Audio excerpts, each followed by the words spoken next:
Donc concernant le volet protection de la forêt, il faut dire que ce sont des activités qui sont menées conjointement avec la SODEFOR afin de freiner les entrées illégales au niveau de la forêt.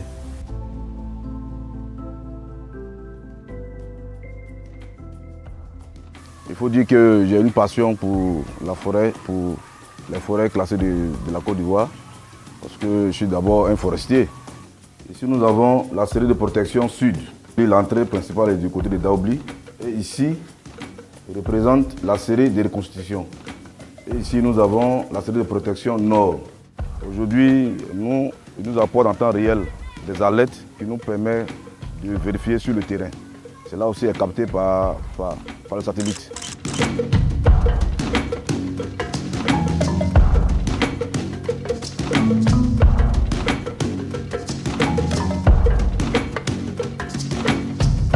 Chaque lundi matin, on établit nos programmes, comment effectuer nos différentes missions.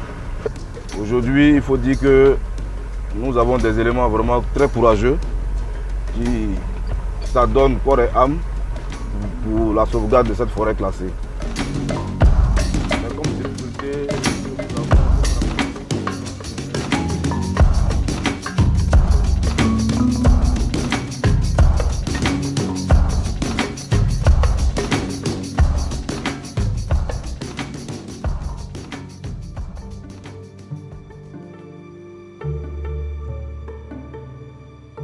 Concernant le volet reboisement et production de plants, nous avons misé là sur les communautés. Nous avons mis les communautés au cœur de la production des plants afin d'utiliser ces plants-là pour le reboisement en forêt. À Zaïpobli, la conservation de la biodiversité est une tradition pour nous maintenant. Nous avons commencé en 1990 avec Léonie Bonnet qui a domestiqué le macoré. Aujourd'hui, vous avez des plantations de macoré aujourd'hui dans ce village-là. Jusqu'à maintenant, il y a des femmes qui transforment les graines de macoré en beurre de karité.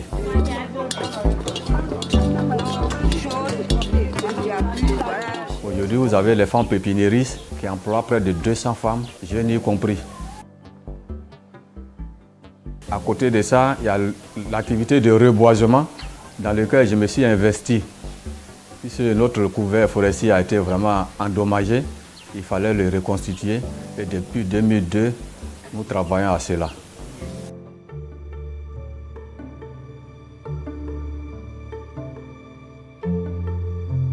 L'objectif de ces activités-là est de redorer le couvert forestier à la périphérie et aussi augmenter les sources de revenus des producteurs de cacao. Donc de ce fait, nous avons mis en place 187 hectares de plants de cacao sous agroforesterie. Comme avant, nos parents ne connaissaient pas trop la culture du cacao. Ses parents brûlaient les bois, mais coupaient les bois avant de faire la cacaoculture. Donc du coup, le cacao est exposé. Nous avons donné des plants, nous avons recensé des semences que nous pouvons apporter dans ces champs pour qu'il y ait un peu de forêt dans ces champs de cacao. Donc au total, dans cette parcelle, nous avons mis 42 plants. Des plants fruitiers et des plants forestiers comme fraqué. Le volet maximisation est rien d'autre qu'un accompagnement des producteurs à utiliser aussi les bonnes pratiques agricoles dans leur plantation. Voilà,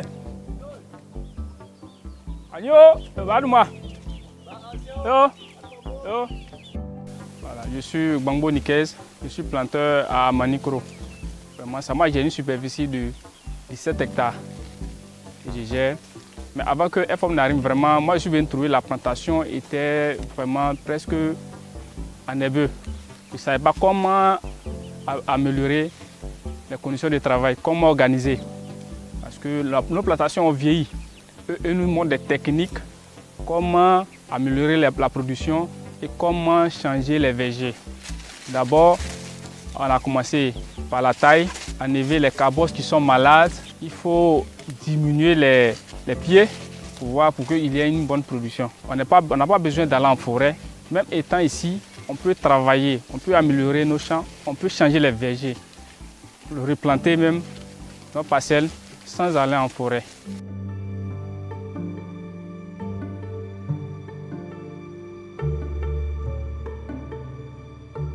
au niveau du travail des enfants, l'objectif pour nous est d'amener les populations riveraines à comprendre et à connaître le droit de l'enfant en milieu rural. Les enfants, bonsoir. Je suis Yakwadi Kwame Joël. Le campement s'appelle Bokanda 2. Ils nous ont fait une sensibilisation sur la forêt. Ils nous ont aidés à faire des pépinières pour reconstruire la forêt. Et ils nous ont aussi sensibilisés sur le travail des enfants. Ils nous ont montré comment il faut utiliser les enfants, éviter les travaux dangereux. Ils nous ont dit aussi que les enfants, on les place à l'école. À travers cette sensibilisation, vous comprenez que les parents aujourd'hui de ces communautés sont conscients du droit de l'enfant. Et nous, notre objectif, c'est que dans la périphérie de la forêt classée du Cavali, les gens comprennent que l'enfant, il a un droit. Il faut retenir que pour l'ensemble des activités que nous menons dans le cadre de ce projet, l'objectif, c'est d'aider les populations à protéger ce patrimoine qui leur est cher, c'est-à-dire la forêt classée de Cavali. Et nous sommes convaincus qu'avec une protection accrue de cette forêt, c'est toutes les populations riveraines qui gagneront, mais c'est la Côte d'Ivoire qui gagnera encore plus.